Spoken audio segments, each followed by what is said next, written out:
Hari ini, penyerahan operasi daulat kepada ASSCOM.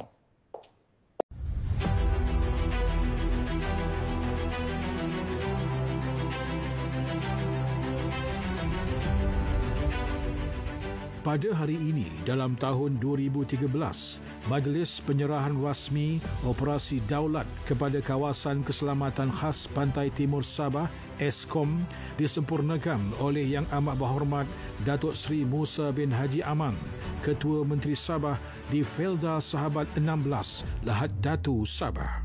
Menerusi penyerahan ini, operasi daulat mula dikenali sebagai Operasi Sanggah dan kawalan pengoperasian operasi ini dilaksanakan sepenuhnya oleh ASCOM.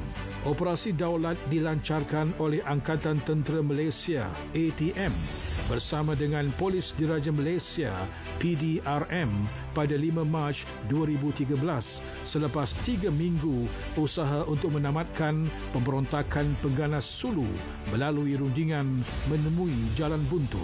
Pembentukan ASCOM diumumkan dalam satu sidang akhbar yang diadakan di Felda Sahabat, Lahad Datu, Sabah pada 7 Mac 2013.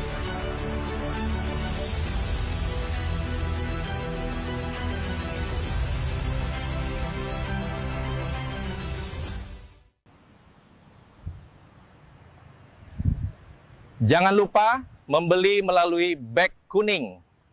Kena beli ni.